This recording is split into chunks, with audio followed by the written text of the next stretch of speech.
Hello, ladies and gentlemen. This is your girl Mitzi, and this is Mitzi. Let's think about it. Today, we are thinking about the reality, success, and power. Isn't that a thinker? Yes, it is. And luckily, I have Victoria here who's going to help us think about this in a whole new way so that we can really think about this. So, Victoria, let's think about this. When you hear those words, reality, success, and power, what does that make you think about? Oh my goodness. Well, first of all, thank you so much for having me on your podcast. But what that makes me think about is when you understand your reality, like when you accept the reality that you are in right now, that gives you so much more power. It gives you the Yeah. power to, you can choose whether that's a reality you want to just accept and let go of the fact that maybe you can't change the reality that you're dealing Yeah. with. And that gives you a lot of power. And then, but if you can find something about that that's not acceptable to you that you can change, then that is, all the better. Because Yeah. we create our own, I believe we create our own reality at the end of the day. We may not create all the circumstances and the events and the situations, that we get tossed into. But Yeah. we do definitely get to, and so it was power, reality, and what was the other word? Success. Success. Success. Oh, of course.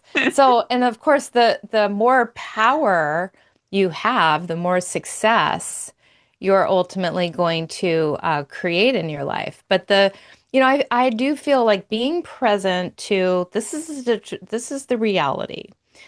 Do I wish to change it? And we have the power to change that. And if we choose to step into that power, we can create all the success that we want.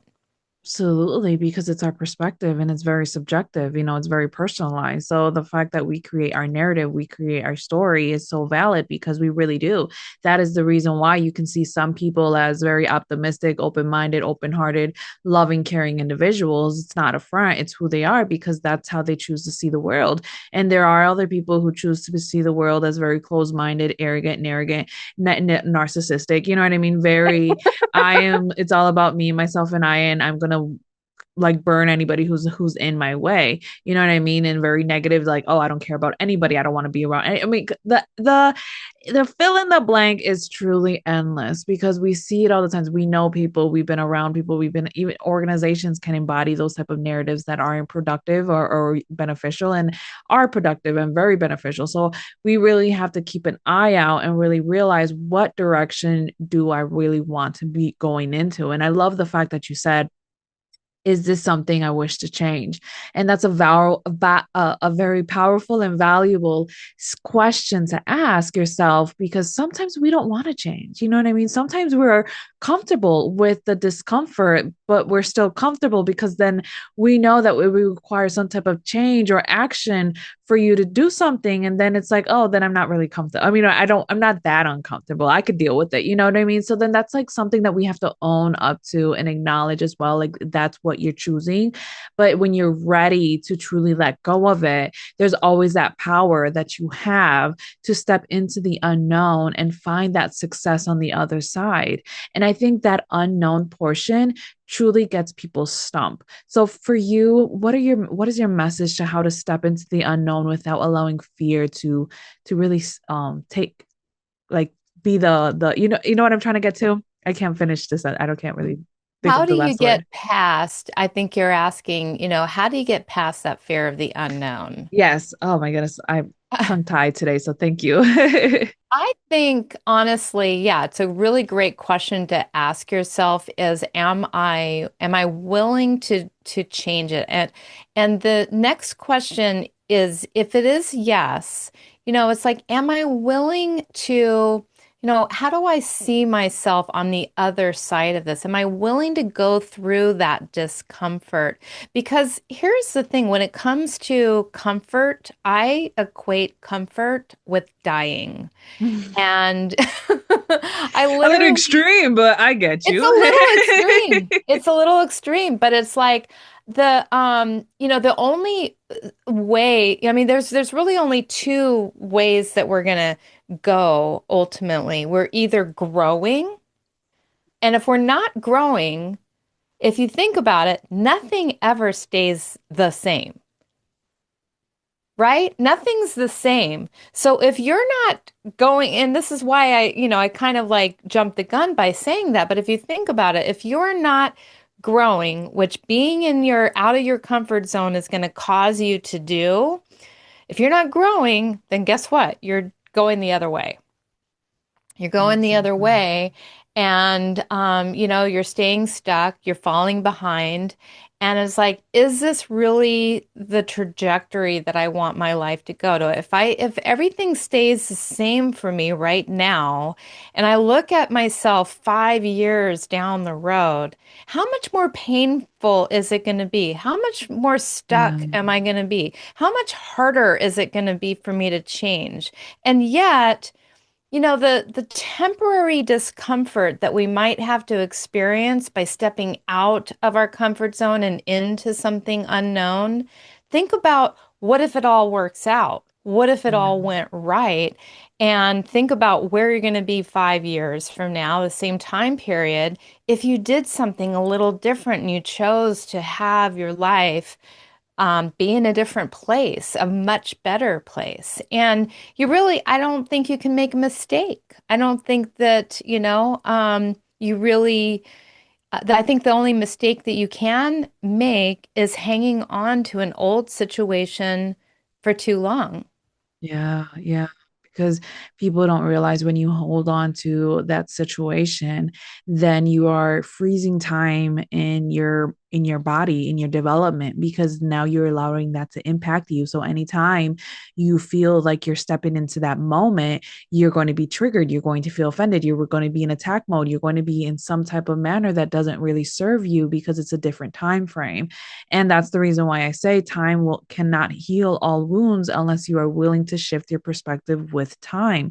If you're willing to allow yourself to let go, heal, forgive, or see the situation differently, because if we don't, then we never allow ourselves to really grow and evolve and do something that we never thought was possible, so I love the fact that you said, you know what I mean, like it's about looking in the long run, you know what I mean, that time period. Because if you are only thinking of every day as every day is the same routine every day, well then you're right, nothing's ever going to change and you're going to be in the same spot 5 years from now.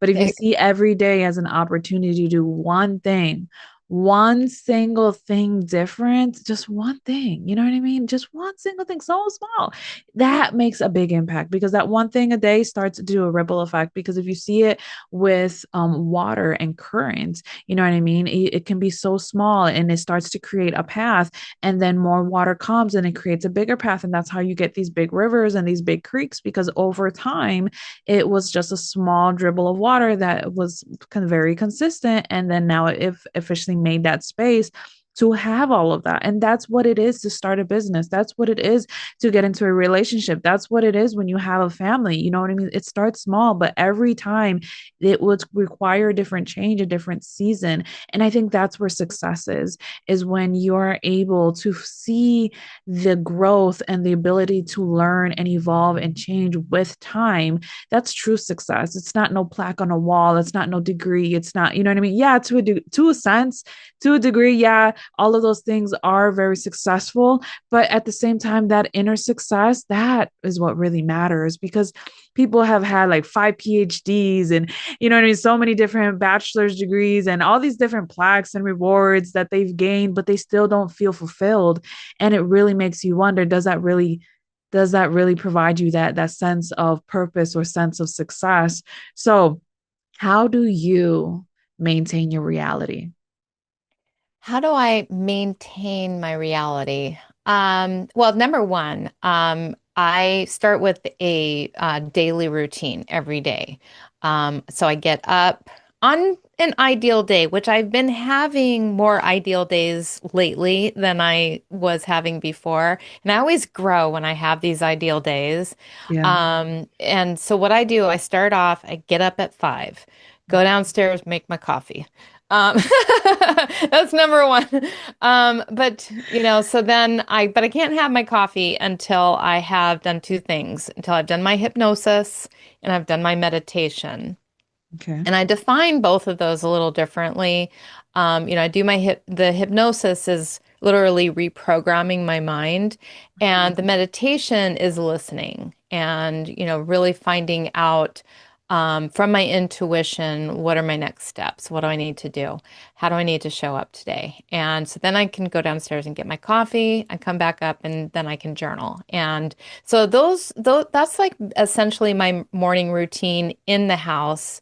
Stepping outside, I will go for a hike after that. Yeah. And I'm at my desk now at 9 a.m.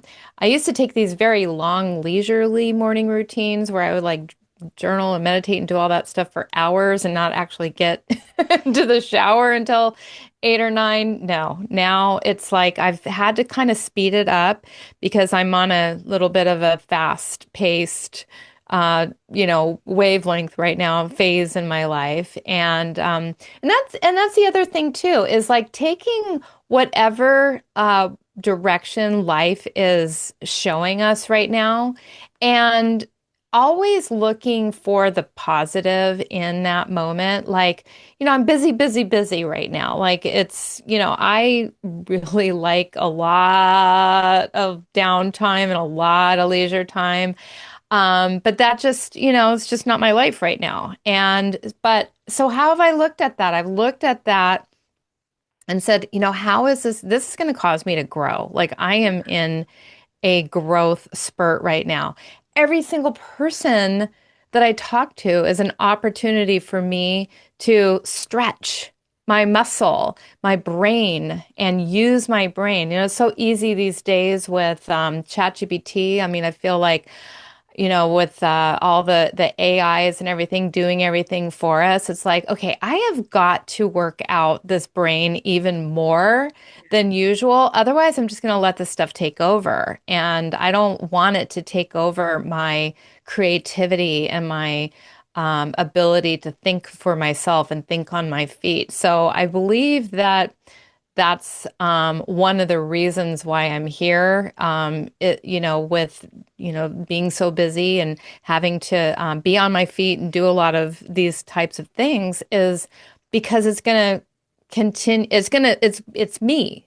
It's allowing me to be me, the Victoria non-AI Victoria. I don't know if have if the AI wave has caught you yet, but for me, it's like my I best friend.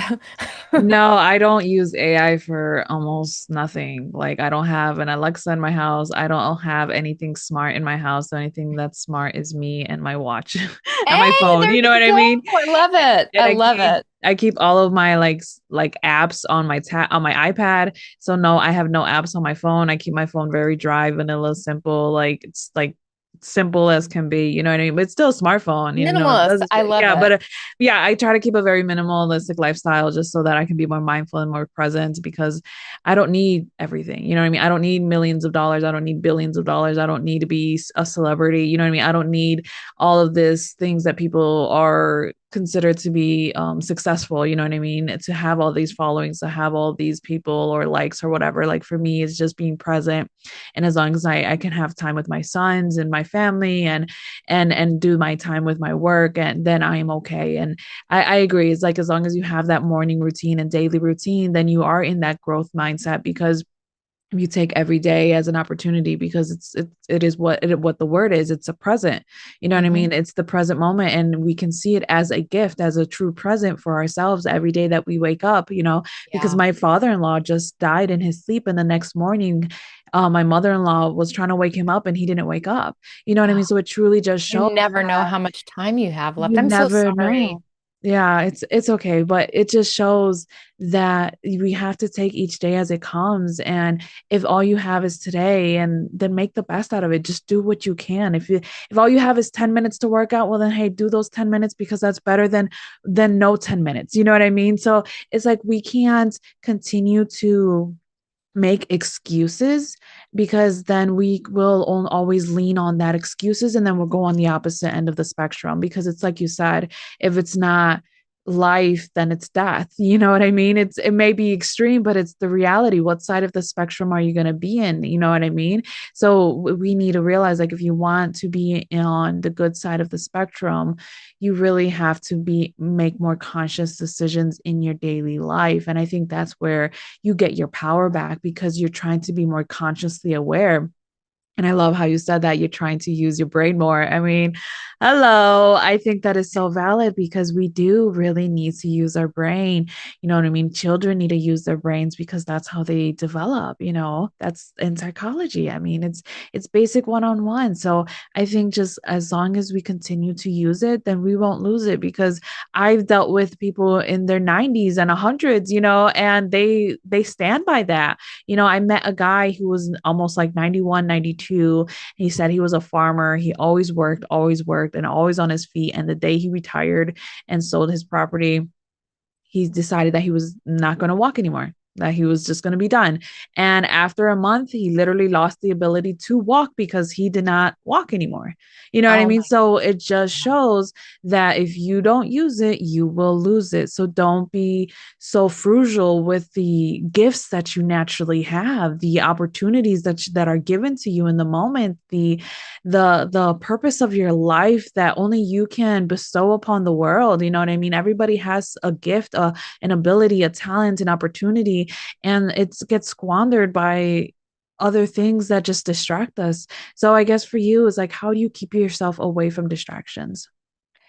How I keep myself away. So I have a purpose. And I mean, my, is really to transform and inspire people with my gift, with my voice, and with writing, and with my app, and with hypnosis. And it can be very easy for me to get distracted, Mhm. not by not by non-work related things. I'm very focused on my work, and what I can get distracted by are all the different shiny balls and directions that I could go.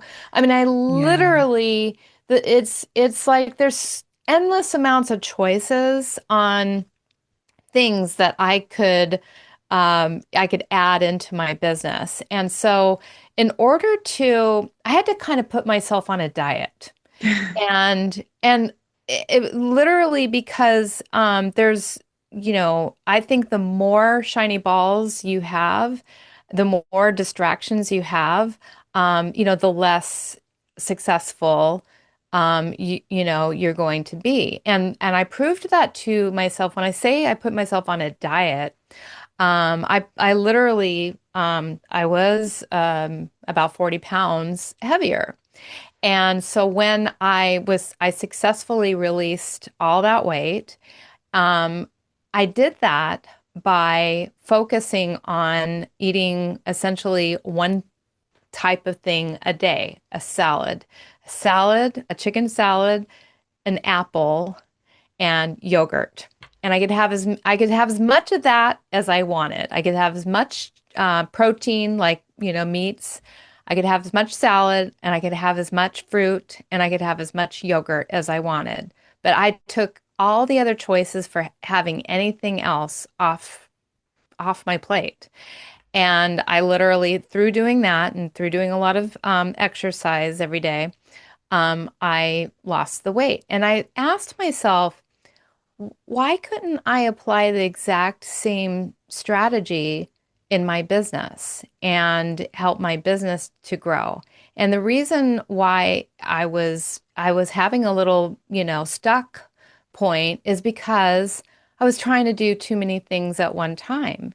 I was writing books, working on courses, working on my app, working on my t-shirt business, my coffee mug business, my you name it, my one-off scripts and recordings. I could go on and on about all the things. And I realized, okay, it's just like the diet. In order for me to have success in this, I got to focus on like one or two things. And so I took everything off my plate and I decided it's the app and it's my course, and that's it. I'm not allowed to focus on anything else until these things are. And it's so like I literally had to put myself on a diet. And to keep me on that diet, I use a technique which you may or may not be familiar with called Pomodoros. Are you familiar with that? So the Pomodoros technique is like it's one of my favorite focus techniques because it really works.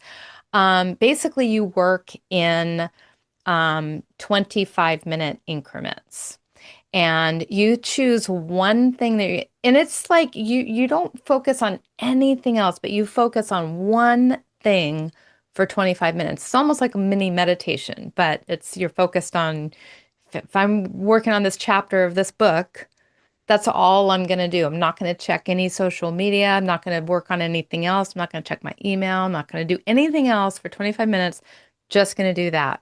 And then you take a break for 5 minutes and you do that series 4 times, and that's like a 2 hour block. And I swear to God, you will get more done in that 2 hours than you typically a person typically gets done in a whole day because during a whole day they're going around in circles and they're checking this and checking that and getting distracted by that and getting distracted by that. And so that's the way I work my days, my productive, high productive days, as I Yeah. do them in Pomodoros. No, I like that. I never used that phrase or word to identify that, but that was something that I've been doing since a couple years now, is just having those focus moments. And I even told my mom about it. Like, you get so distracted so easily. You're jumping like juggles everywhere, like all over the place. Like, you need to just stop, focus, and do this in increments. And I was like, just do 15 minutes, just do 25 minutes, just do 30 minutes if you have to. You know what I mean? Depending on what your mood is like. If you just only have 15 minutes and just focus those 15 minutes and go hard, you know what I mean? Just go it. And then you're gonna realize like, oh, I can do another 15 or I can go another 25. But then you make that conscious decision by standing up, taking a break, stretching your body, going to the bathroom, getting something to drink, you know what I mean? Having that conscious thought, like, can I keep going or not? And if you feel like you can, then all right, set the timer, do it again until you feel like you can't and you're done. And then there you go. That's what you done. That's what you did. And now you feel like you've done something, but then now you can go and enjoy the rest of your day and be present in that day. Like, if you have to start dinner, okay, start dinner, start cooking, but be there, be present while you're cooking, because we could get so distracted and cook and say that we're going to go cook and then realize like, oh, but my mind's not there. And I added the salt instead of the sugar, or, you know what I mean? I added a cinnamon instead of cumin or something, you know what I mean? You mix it up and then it ruins the whole entire flavor. So we really have to be conscientious, and I think that really does make things more mindful when you have those steady fast focus. And I agree what you're saying is like we really have to be, oh, more have that self-awareness within ourselves, you know what I mean, and to know how we need to be self-disciplined and how we work and how we maneuver through life. Because if we're constantly thinking about how everybody else maneuvers through life, we're never going to realize it's an inside thing that you have to discover. It's not an outside source, excuse me. So we really do have to take that look within ourselves and see like, okay, how do I work? How can I be more present? How can I get this work done? What do I really need? What are my goals? You know what I mean? And get that discipline. You wanted to lose weight, perfect, you figured out a way to lose weight. I did the same thing after my two sons. I was very unhealthy. I was borderline pre-diabetic, and that was my straw. I was like, I'm not going to do this. So just after that, after I had my son in 23, 6 months later, I was like, I'm going to be steadfast, work out, change my way that I eat, change the way that I think, change the way my relationship with food, change the way my relationship with working out, change my relationship with myself, so that I can show myself that I love myself in this form, because Mm. it's a form of self-love. Let's tell yourself that you love yourself enough to work out, you know what I mean, to move your body, release that tension, release that stress, release whatever that's built up over the day, over the 24 hours when you were sleeping. You don't know what was built up. So when you release that during the day when you work out, that's another form of self-love that we don't even acknowledge. So we have to like kind of fix our narrative so that we can see success in our life, see the power that we have, and change the reality that we really want. So yeah, I am with you, Victoria. You and me, we got that mindset. So I appreciate that. And ladies and gentlemen, if you enjoyed this conversation as much as I did, because I surely did, go check out Victoria. I have access to her website that has access to all the great content that she has to offer the world, all of her great books. Oh my goodness, so many great books, just so that you can continue on thinking, ladies and gentlemen, because isn't that the point? Yes, it is. It's just to keep on thinking. So, with that being said, always keep thinking, y'all. Bye.